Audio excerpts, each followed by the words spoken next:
Hi, welcome to Gospel with Greg. And in the video today, I'm going to be talking about how God cares about us and how God has a plan for us. And I wanted to talk about these topics together because I feel like they go together really well. They kind of go hand in hand because, in general, if you plan for something, that shows that you care about it, and vice versa. So these work together really well. And so the way I want to start this off is by looking at the difference between how we decide what we care about and what God cares about, because there's a big difference. One concept that we have is that of statistics. So a fraction or percentage representation of the likelihood of something happening. And if something has a high probability of happening, then we might direct more of our attention to that. And if it's something negative, we might care more about it. And so if there's something that has a high probability or is statistically very likely to kill someone, we might care more to handle that situation and to prevent it. And so I'm going to read you an example of an unlikely statistic that I found. And that is that 1 in 112 million chance of being killed by a vending machine. Now, that might be kind of a silly example. Many of us probably haven't worried that we were going to be killed by a vending machine, and I hope you don't start worrying about that. Um, but, we might not really care too much about that because it's like, well, that's probably not going to happen. As a matter of fact, if everybody in America were to go up to a vending machine and get something out of it, according to this statistic, only 3 of them would die. And we're talking about over 300 million people. So you might say, oh, that's not too bad, nothing much to worry about. But God cares about every single one of us. He cares about the majority and the minority alike. And so there is a story in Luke chapter 15 that it is the parable of the lost sheep. And so Jesus talks about this, and he is sharing a parable about God caring about all of us, every soul, and not just the majority. And so this verse says, "What man of you having 100 sheep, if he lose one of them, doth he not leave the 99 in the wilderness and go after that which is lost until he find it?" So, what we can see from that parable is that 99 out of 100 of the sheep were fine, but God still cared about that one. God doesn't care about some of these concepts that we have because each and every one of us matter to Him. As a matter of fact, if we go to the book of Genesis, chapter 17, and we go to verse 20, God is talking about Ishmael, which was the firstborn son of Abraham, and God had given Abraham and Sarah a prophecy that they would become parents. And Abraham had a hard time believing that, and that his wife could have a child at such an old age. And so he had Ishmael with one of the servants. And so Ishmael wasn't necessarily part of the original plan, but God still had a purpose for him. So if we read here, it says, "And as for Ishmael, I have heard thee, behold, I have blessed him, and will make him fruitful, and will multiply him exceedingly. 12 princes shall he beget, and I will make him a great nation." So again, he wasn't necessarily part of the original plan, but God still cared about him because he cares about all of us. And so if you're somebody that you ever feel like you don't matter that much, and who am I? You're a child of God, and God cares about you, and He has a plan for you. And on to God's plans for us, continuing on that path.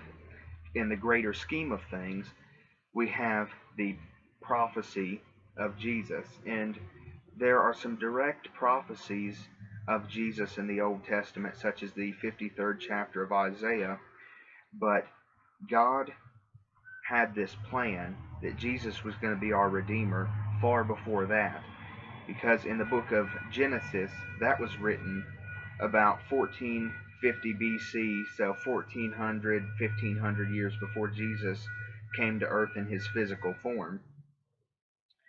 And one thing that segues into that is if we go to John chapter 1, verse 1, we have, in the beginning was the Word, and the Word was with God, and the Word was God. Now, when we see the Word, that refers to Jesus. And one thing that confirms that is if we go down to verse 14, it says, "And the Word was made flesh, and dwelt among us, and we beheld his glory, and the glory as of the only begotten of the Father, full of grace and truth."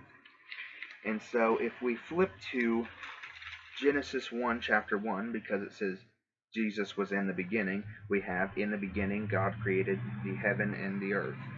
And that's a very popular and well-known Bible verse, but it gets extra interesting if you look at it in Hebrew, which I have written down right here.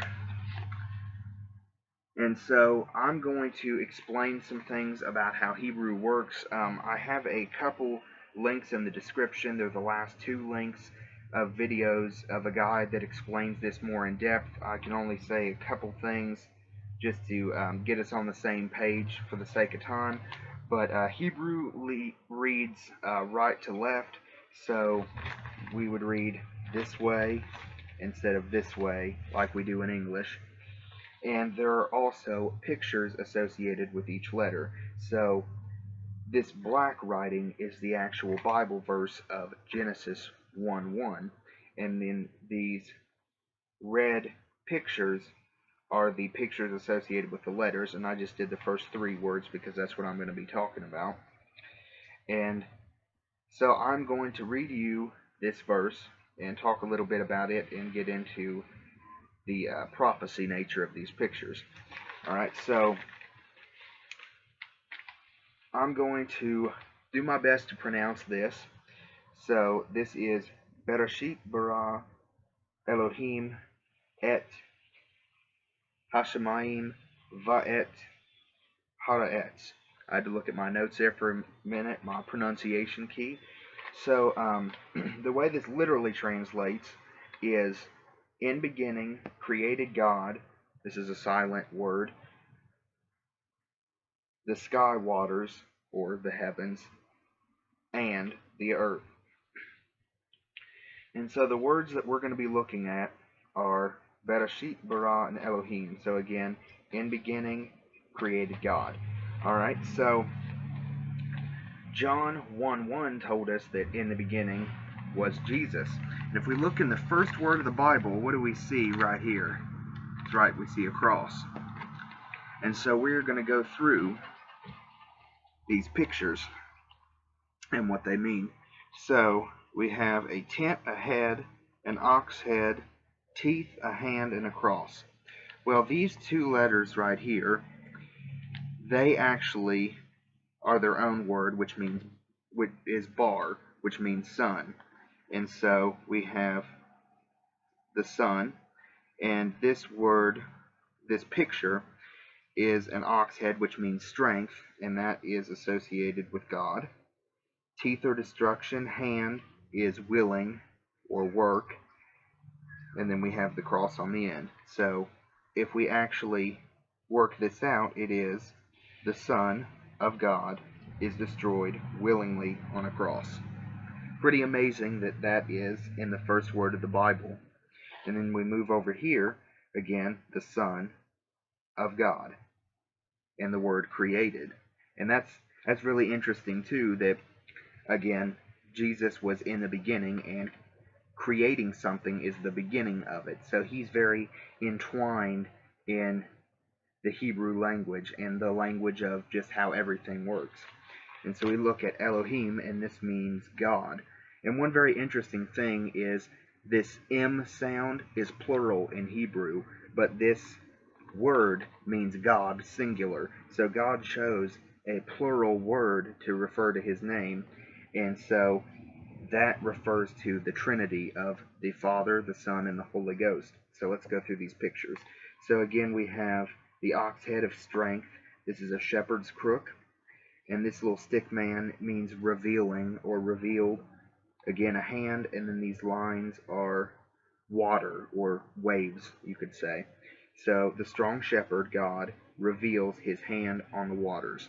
And that ties into Jesus again because there are multiple references to water in the Bible when it comes to Jesus. So Jesus walked on water. He turned water into wine. He talks about come unto him for the living waters.